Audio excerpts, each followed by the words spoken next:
issued orders with regard to finalizing what should stay the official record on appeals, whereas the word software appropriated.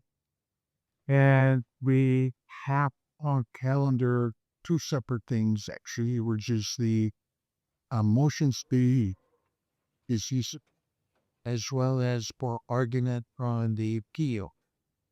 They hit your point that you would in that the motions to dismiss have to do with questions of jurisdiction and standing before going on to the other issues raised in the breach on via having to deal with constitutional issues of ownership, for example. And what I'm inclined to do is simply allow counsel the opportunity to make your arguments, starting with the appellant. They may respond, and then final argument, rebuttal remarks shall be impugned. Again, the appellant. I'm not intending to shortcut the arguments on appeal by disposing a motion to dismiss. I'm going to hear the issues of jurisdiction, standing, together with the other substantive issues regarding property interests, issues of discretionary funding, issues of First Amendment rights having to do with public education, government interests. At times, I had other issues of, for example,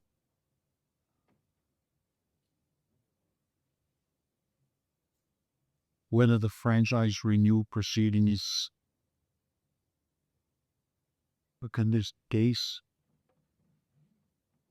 what he may, within the procedural step were followed regarding denial of declaratory orders, instructor, and any other issues, sub-issues that wise is the reason why, right? Clear enough? Recent comments.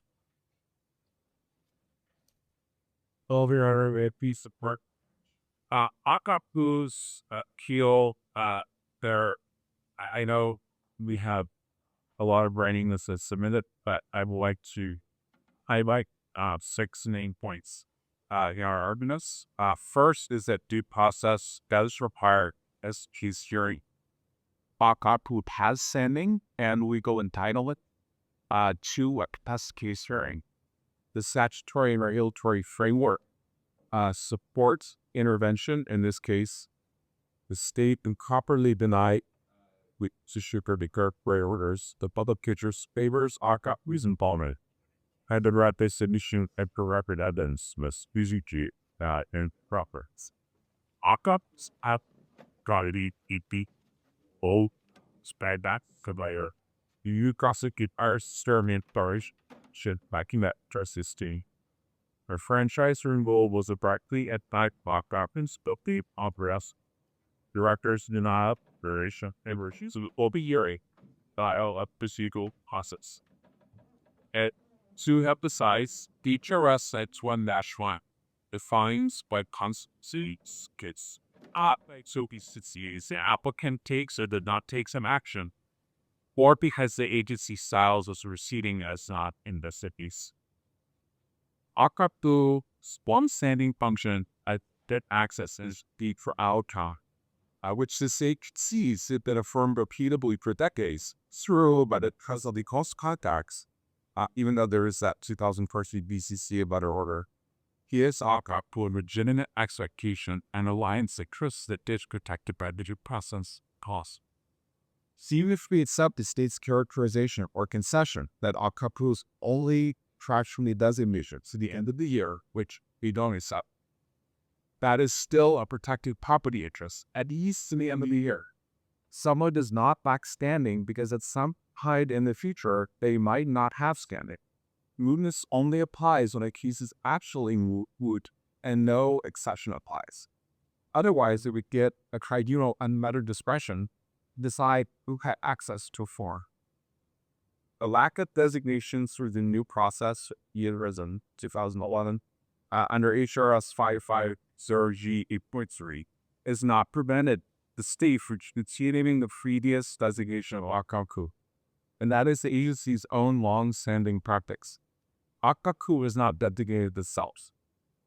The director should not utilize Akakū, a designated tag access provider, for decades and never announced that they have not been designated tag access provider to avoid meals risks. Akakū also has third-party standing to assert the public's First Amendment interests in tag access, which would be significantly harmed by a rival production in sport. The director misinterprets the administrative rules by asserting intervention is not allowed. The rules only allow the applicant to, in essence, ask for a hearing if they don't like the decision for some part of it from the director is. And there are many reasons, financial, political, why an applicant would make the director to get the decision they want and not support publicly through an adversarial PDC cases, and only invoke that with some minor set point that they don't agree with, they may a cool.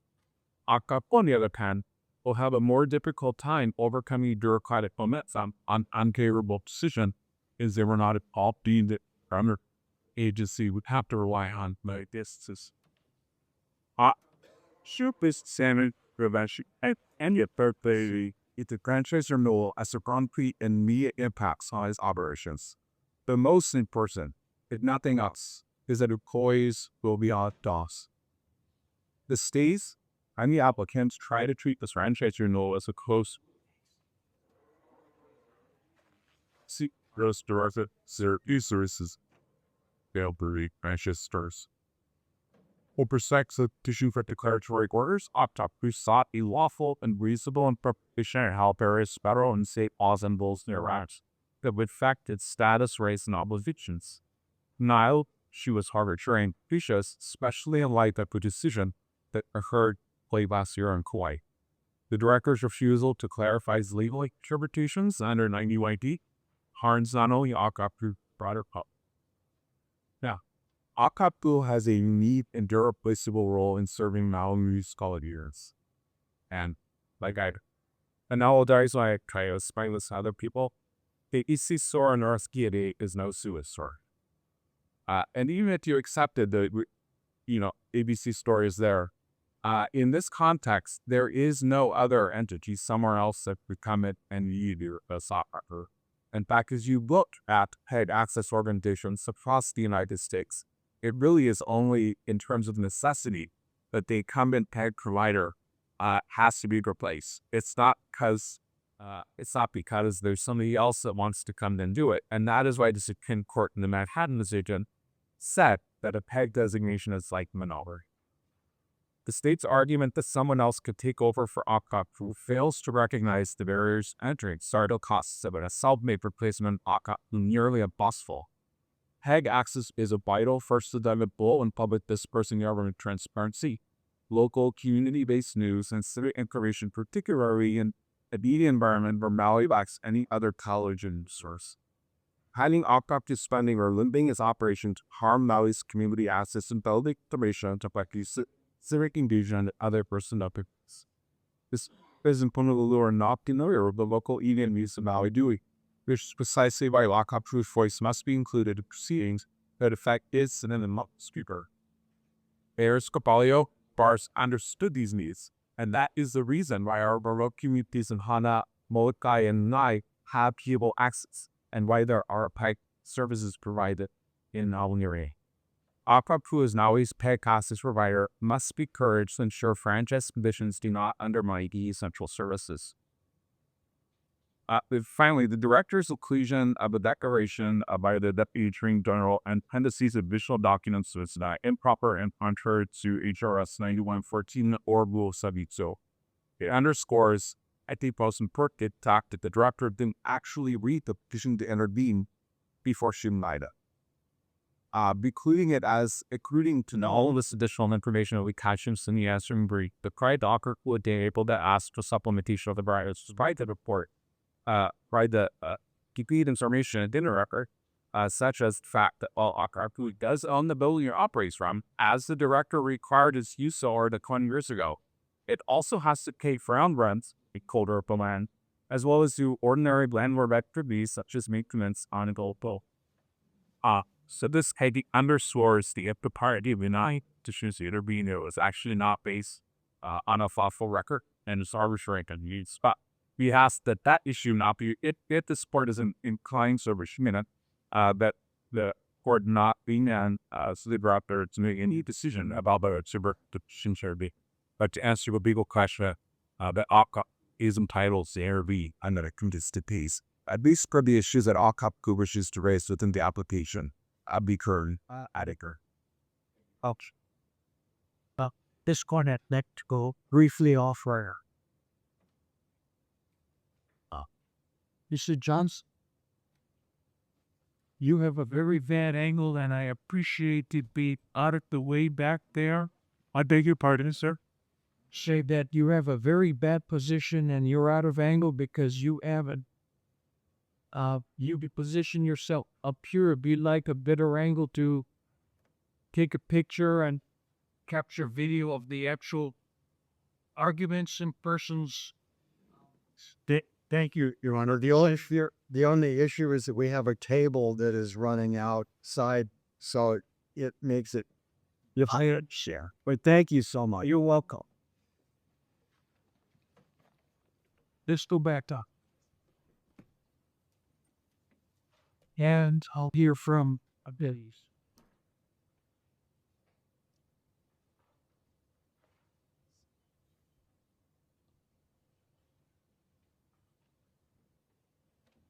So running here, I make these cards. It's already much fanfare here. Akakū claiming and constitutional rights to intervene. We have unquote seat at table unquote. But at the heart of the matter, this concordant HRS Chapter 91 appeal is procedurally proper. This matter concerns a cable franchise application. It is a process that involves contract negotiations between the cable company Spectrum and the DCCA. Akakū's effort to transform an application process into a contested case hearing is not insignificant. You would allow, for the first time ever, a third party to trigger a contested case hearing with witnesses and exhibits, cross-examination, and oral arguments, while the applicant Spectrum itself has not even asked for a hearing. It makes no sense and is procedurally improper. There is no appellate jurisdiction here. Intervention by a court or any third party for that matter into an application process has never been done. Intervention has never been done in an application process because there was absolutely no legal authority for it. HRS Chapter 16-201 that Akakū cites or allowing intervention does not pertain to cable applications, which is governed by HAR Chapter 16-133. Even if Chapter 16-201 did apply to cable applications, Section 16-201-1 limits the scope of Chapter 201 to three purposes: determination of a contested matter, to evidentiary hearing, declaration of ability of rule or order of an authority, or three, the adoption, modification, or repeal of an authority's rule. None of these three applies to cable franchise applications. In contrast, HRS Section 440G-8.3 allows interventions of interested parties into paid destination entities. This makes sense because the legislature intended to allow public's input in determining whether an organization was qualified to be the pet entity. But in contrast, for cable franchise applications, it doesn't make sense to allow a third party or contractor to do it. This is clearly evidenced by the lack of legal authority, statutory or otherwise, in contract negotiations between the applicant and DCCA.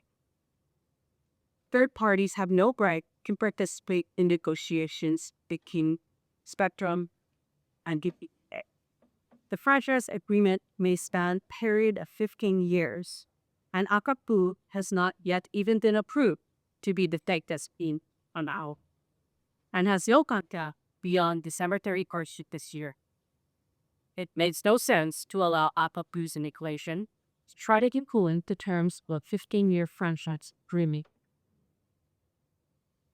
What are the practical implications on intervention for ASETA? Akakū is not going to be a party in the negotiations or to the approval process of special specialist. Its authority lies solely with the director, DCCA, pursuant to HRS or OEG Section 7 and A.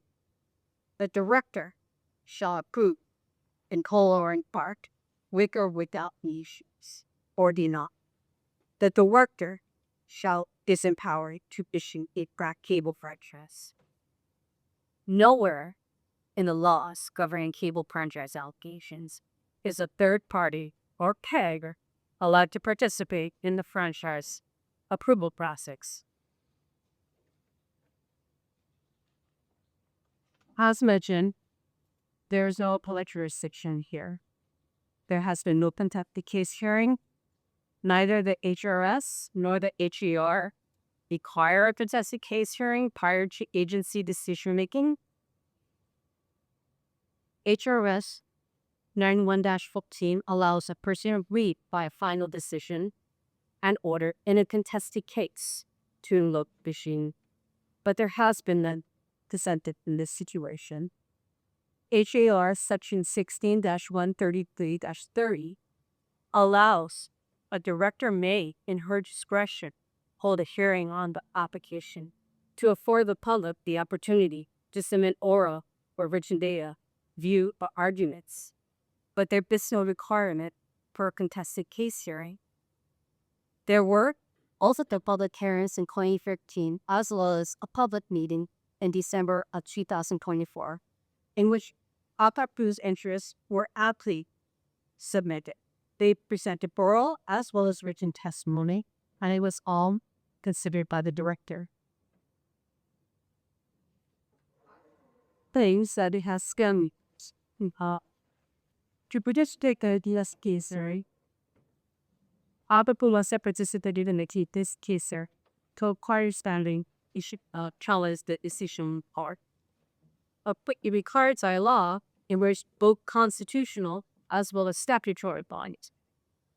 It may be a constitutional it's constitutional due process requires carrying before the agency decision, then it may be considered defense of the case for purposes of appeal.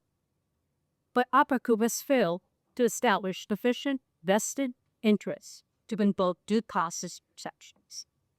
30 years as a contractor does not equate to a constitutionally protected property's interests.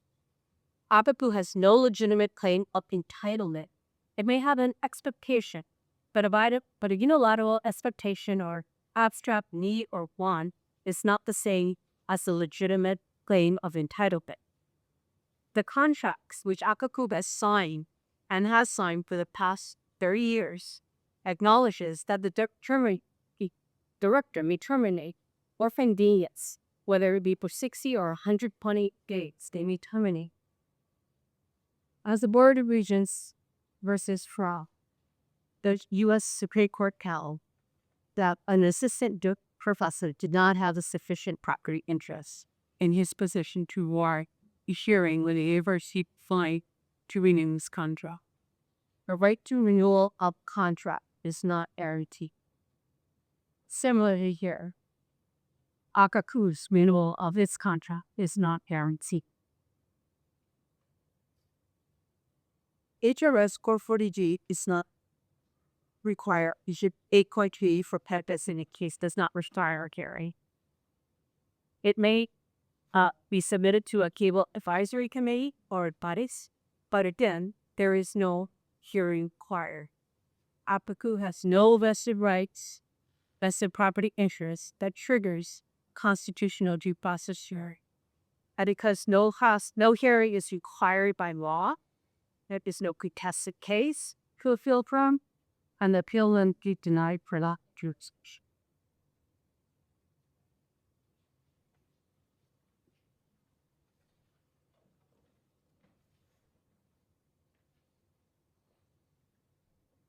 Your Honor, how? I should have The strict back at the little script book tried to respond to Mr. Caldi's points here. First of all, Spectrum joins in DCCA's arguments. Spectrum was party only to be intervention below and not deck action below, and so our arguments are primarily directed. So the first thing that Mr. Collins brought up was that due process does require tested case theory. In this sense, CA properly denied the mesh. But the statutes and goals here make clear that branches or meals were not as a case. Contested cases whatever guarantees required by law. So first, Chapter 440E specifically identifies when a confessed case theory is required, and that's before revoking a franchise. That's a 440G domain. Right? And it says, before revocation, DCCA must hold a hearing in accordance with Chapter 9. The clear instance of statute proclaims the must investigation the hearing in accordance with Chapter 9. This language does not appear in franchise renewal section, which is 440G10. So the renewals can be contested cases because the hearing is not required by law. Chapter 440 as to the contested case, it mentioned the rules also specific 16.133.1 requires public notice and the need for new franchise applications, but not renewal. So to compare 16.133.13, it's a public hearing or meeting is required under 440G. Fired pursuant to the procedures they have under 440G72, which simply refers to notice and open here. Will as public to submit oral and written data, the N30s. You compare that with AGR 116.133.1. That's the renewal process, and that says the director may, in the director's discretion, over here, may not must. So the only requirement under renewal process is public notice of the application, not here. And therefore, the renewal process for a franchise cannot be a contested case because the hearing is also part of my law. There's third reason why franchise renewal processes are not contested cases. There is an additional separate informal procedure for franchise process. So in the decision, and I think in the open briefs, the appellate lays out this statutory process and a whole series of things that have it. But under 16.130.32, a payroll operator can submit an application call at any time, and the director can grant the application after, and this is I was spent for credible. The director grants the application after affording was public, adequate notice and opportunity. That's it. Notice and comments. And hearing, and that is also showed that franchise rules cannot be contested cases because the hearing is not required by law. Of course, franchise renewal process itself can't be a contested case because the administrative rules make clear that a contested case hearing can only occur after it's seen by the director and upon petition of the applicant, etc. And none of that is happening yet.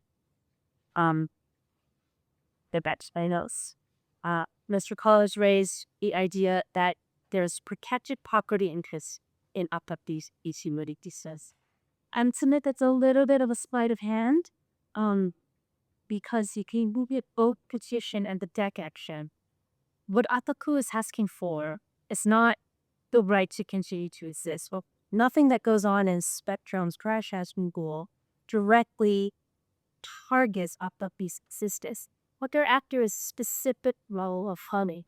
And a specific level of funding comes with a very specific formula that Akakū laid out in their papers, and includes the 5% maximum allowed under statute of gross revenues, the 3.5% going to Akakū, and a $9 per subscriber charge.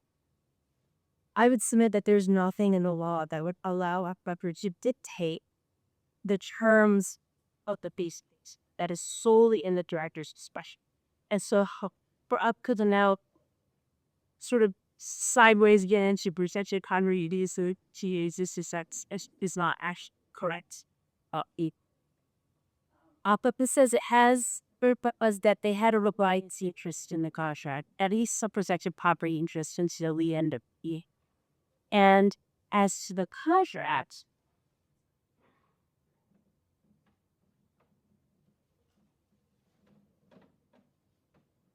context 고이스타라츠 자 economy movie and that there is no protection.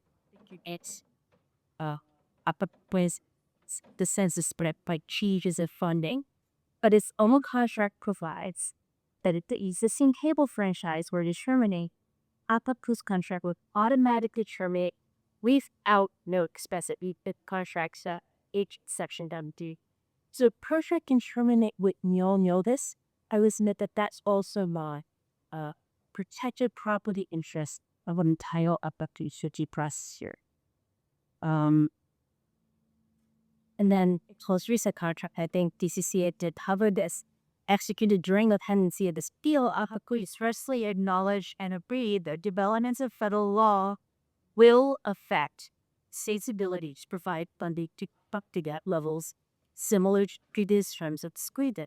So after negotiating this, agreeing to it, and signing it, now Akakū is going to report and saying, it will ignore that, but I want 3.5% plus the $9 first subscriber. I will submit that the contract is fatal to their constitution, their arguments that they have a constitutional taxation process. There was a complaint about the record on sheet here. And this is where I would submit to the court that this is rather a manufacturer appeal, right? Akakū started it being intervention was denied, it appealed. It asked DCCA for its deprolate. DCCA denied that, and Akakū killed that.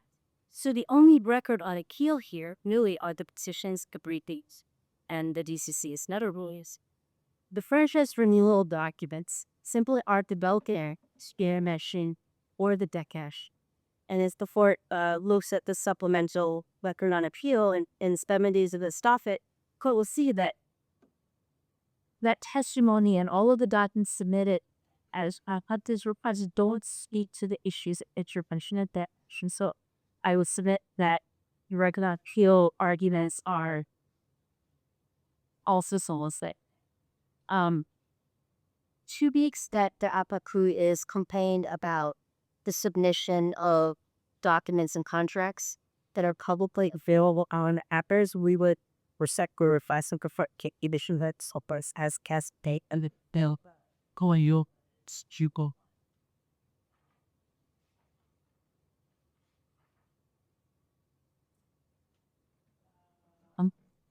Akakū also raised the issue of needing to participate the franchise meet in order to voice his interest. But Akakū actually is heard. It's heard more than any other part. It is heard in the public meeting that took place for this real franchise. It received notice of the colored B, and it certainly galvanized its supporters to show up, testify, and provide written and oral testimony. So it was heard was in structure's real franchise sequence. It's also heard in its own application podcast. But it has sent a shot to make space to the director. And then it's heard again in its private contract negotiations with DCCA. The negotiations that resulted in this 2025 the contract that we were just talking about, that nobody else participates in other contract negotiations with DCCA on SDV. So it actually has 3 opportunities to take its case, DCCA and Elizabeth, that the government meaning that's provided here in Fahrenheit is sufficiently hasexed. The final thing I'll say is that Akakū raises their case and insert power store standard books. Didn't raise that below. Docket 90 DCCA attaches a petition as he said. Petition was solely focused on specific issue, not a continued existence, specific issue. Yeah, not percent first are these but then I know it versus wire. And I would submit that is wait. It also didn't assert organizational standing or any other type of procedural mechanism that will allow it to now take on the manfolk of asserting of its personal right. And I would refer the court to our briefs. I think it's For the FMR answer, must is the question. For any questions? There.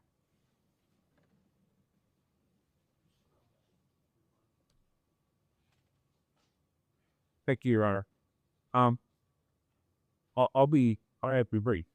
I think the first thing that needs to be addressed, which I find troubling, very troubling, is the way the state characterizes the franchise renewal process as a contract negotiation. And I think that fundamental misunderstanding of what the director's role is in the regulatory regime affects everything, including why the petition for intervention was denied. The state is granting a privilege to a cable operator applicant to do business using significant public resources. That is what the state is doing. The state is not entering into a contract with cable operator. They are granting a privilege to do business using significant public resources. And their duty is to, if they grant that privilege to a business, their duty is to do it in a public interest.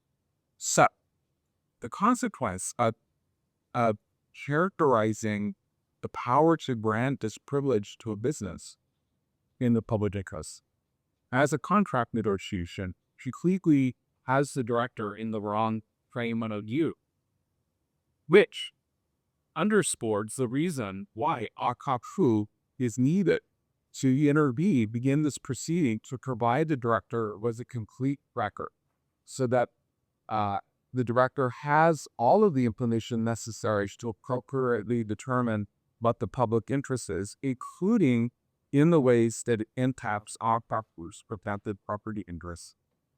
I understand now that a lot of regulation occurs through negotiation between the regulator and some people being regulated. That's just a structural limitation on regulations that have preferred over the last 40 years so that, DCCA is underfunded and understaffed. And so there are others on how they can regulate. And so they do it by negotiation. But that does not turn the power to grant a privilege to this business into a contract negotiation. I would also note in response to my colleague in this one said HAR 16-133-19 specifically describes contested case hearing in this framework. So the rules actually to provide or contested case hearings. I want to briefly note under federal law, contested cases under the ACA are only required by statute. And there was case law in the 1950s about reading that mean by law, and then it changed and said, no, actually it doesn't. And there's separate Gotti versus Albridge best. But in Hawaii, the definition of a contested case hearing is required by law. So even if a statute is not required and the agency was not required by administrative rule, the question is it still required by law? And that's where the due process analysis comes from. And that is where the term being, what is the private interest affected? What is the risk of erroneous separation of the interest? And what's the government interest or burden? And that was stated most recently in Flores city cited. And there is a very high risk of erroneous deprivation of the interests up to this race. And what is the burden on the government? And that is judicial. Because if the government thinks that it's in a contract negotiation, the spectrum, then yes, having to get the information about how this decision is going to affect Akakū and the public's first amount of price might be a burden. But get the director correctly understood what it's doing, which is determining whether to grant a privilege to your business to use significant public resources of public interest, then it wouldn't be a burden at all, because all of the information that Akakū wants to provide will actually support the director's duty. It will actually support and further the duty of the director, who is significantly limited by present structural limitations. So, also to respond, Akakū is not seeking to dictate to the state in how it determines what is in public interest in terms of PEG assets.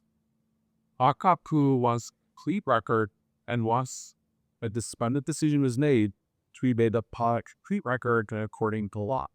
Or if you don't have a complete record, it's very possible the decision could be made that is not in accord with law because you don't have a record to base your decision.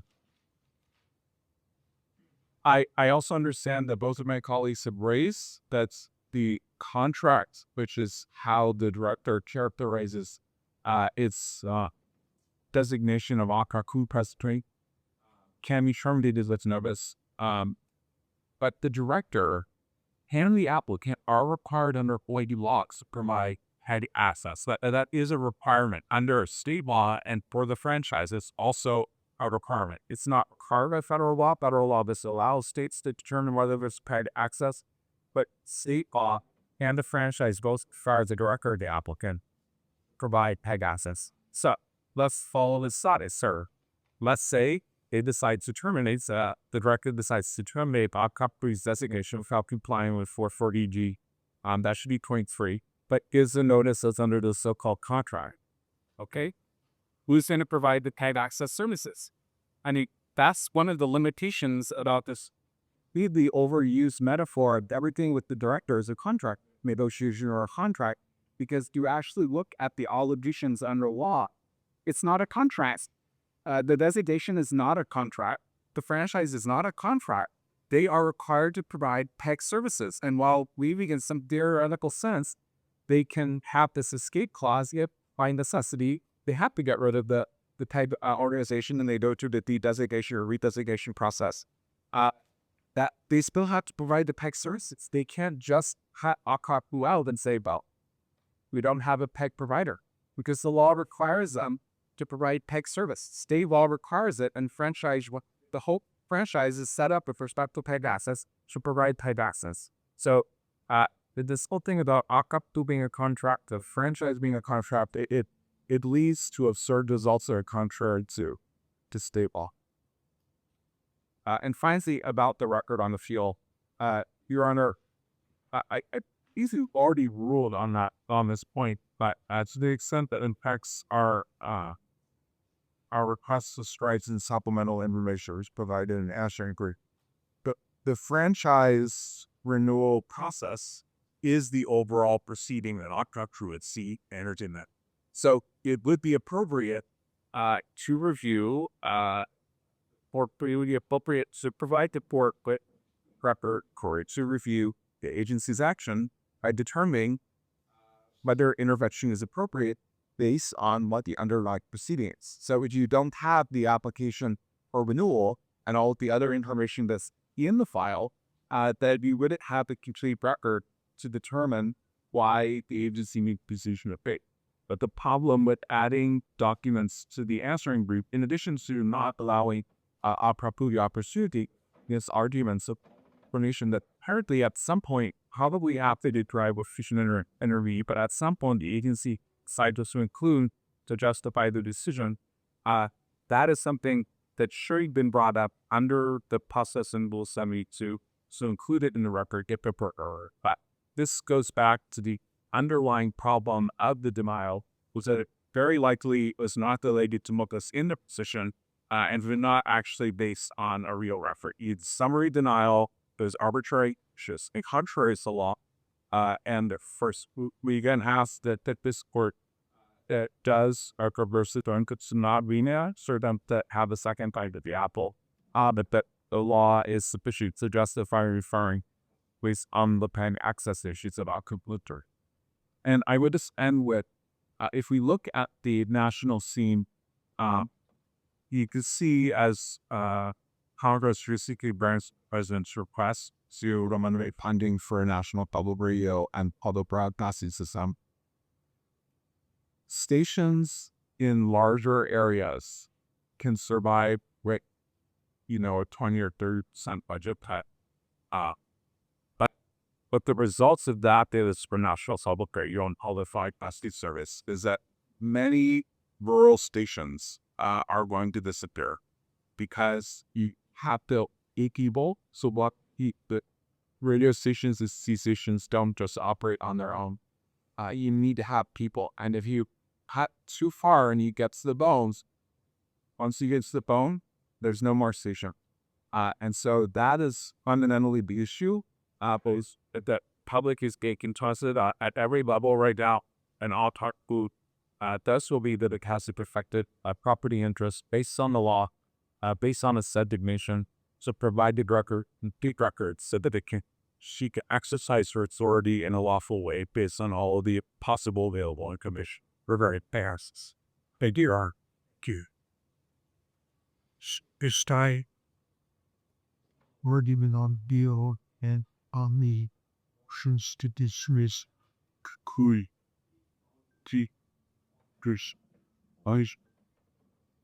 And we said it ruling on us view August 29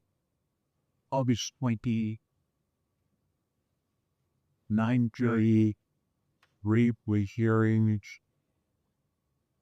a custody proceeding to reach out to the Akakū bodies who are resolution of both bodies using whatever.